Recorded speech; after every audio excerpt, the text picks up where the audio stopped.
Watch as President Trump exposes the deep corruption that weaponized our justice system against Americans.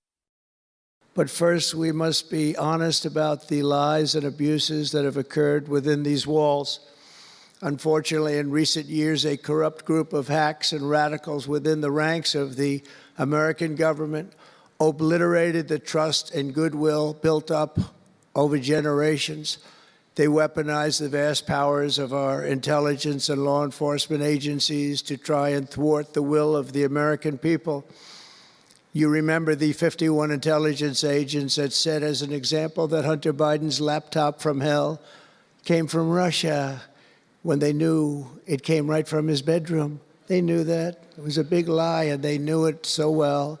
They spied on my campaign, launched one hoax and disinformation operation after another, broke the law on a colossal scale, persecuted my family, staff, and supporters, raided my home, Mar-a-Lago, and did everything within their power to prevent me from becoming the President of the United States. With the help of radicals like Mark Elias, Mark Pomerantz, and these are people that nobody's ever seen anything like it. So many others, but these are people that are bad people, really bad people. They tried to turn America into a corrupt, communist, and third world country. But in the end, the thugs failed and the truth won. Freedom won, justice won, democracy won, and above all, the American people won. There could be no more heinous betrayal of American values than to use the law to terrorize the innocent and reward the wicked. And that's what they were doing at a level that's never been seen before. President Trump unveils his elite team of legal warriors who will transform our justice system. I watched her for a long time in Florida, for years in Florida, and highly experienced. She seems so young, but she's highly experienced, that I can tell you. She was a phenomenal attorney general in Florida, and she's going to do a really amazing job. Also, our new director of the FBI, Kash Patel. Kash, right.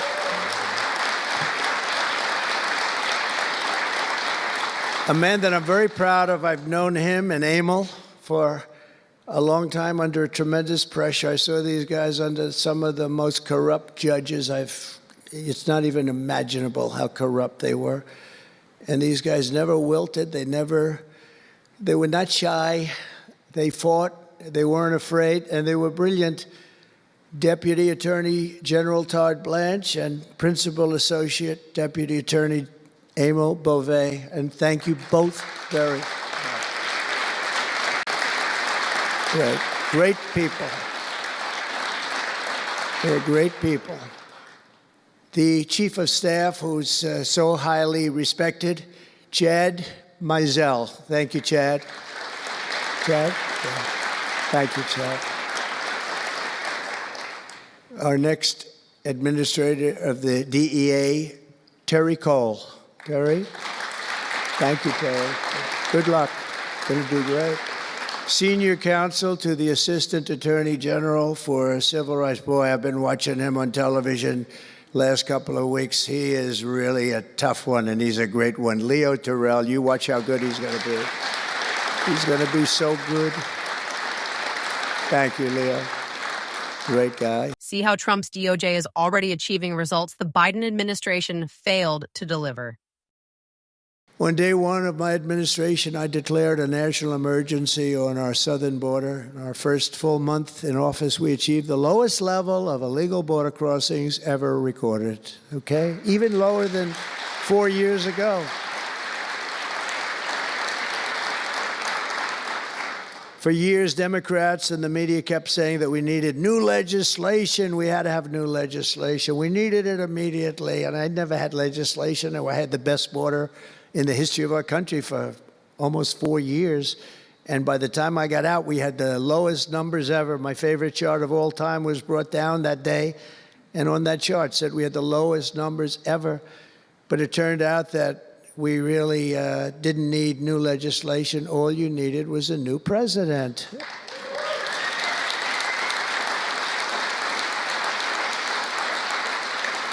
And I said that the other night That's all you needed was a new president saying, close the borders, because the Border Patrol is unbelievable, ICE is unbelievable, and all of our law enforcement is just incredible. All of you guys are amazing, and the people of our country respect you and they love you. President Trump makes this powerful promise to every American citizen about the future of justice. Under our leadership, this department is once again laser focused on protecting the American people.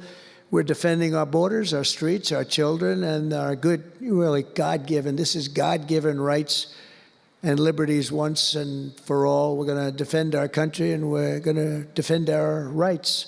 Etched onto the walls of this building are the words English philosopher John Locke said, "Where law ends, tyranny begins." And I see that, and I saw it over the last 4 years when somebody was allowed to attack viciously with this department and the FBI, his political opponent. How did that work out? Didn't work out too well, but it wasn't pleasant.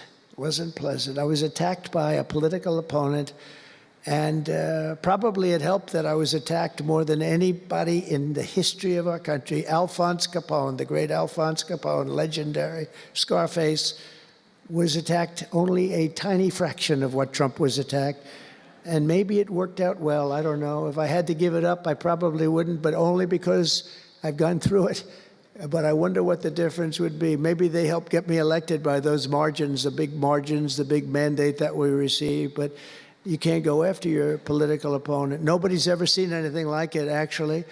And hopefully they won't see anything like it. But now, with the return of law and order, the entire world is witnessing the triumph of American justice and American freedom. That's why we're here today, gathered with people that have love for our country.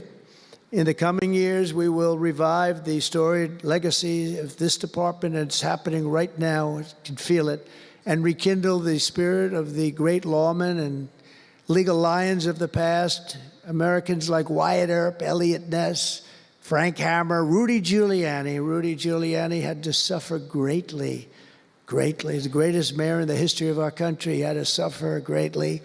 Ed Meese, Antonin Scalia, Robert Jackson, and Robert F. Kennedy. We will rebuild pride in our institutions. We will restore the prestige of this great department, and we will bring back faith in our justice system for the citizens of every race, religion, color, and creed. And I want to just tell you that this has been a great honor. I was asked to do it, and I said, is it appropriate that I do it? And then I realized it's not only appropriate, I think it's really important. And I may never do it again. I may never have another chance to do it again, because this is something that I'm leaving to the greatest people I know, the best people, the smartest people, the toughest people I know.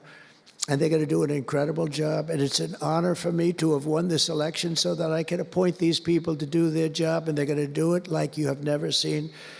So I just want to wish all of you good luck. It's going to be an interesting journey. Not going to be easy, but you're going to win. You're going to win, win, win, and fight, fight, fight. And it's going to end up being a tremendous result for this country. So thank you all very much. God bless America. God bless you all. Thank you. Please like and subscribe if you like our news clips.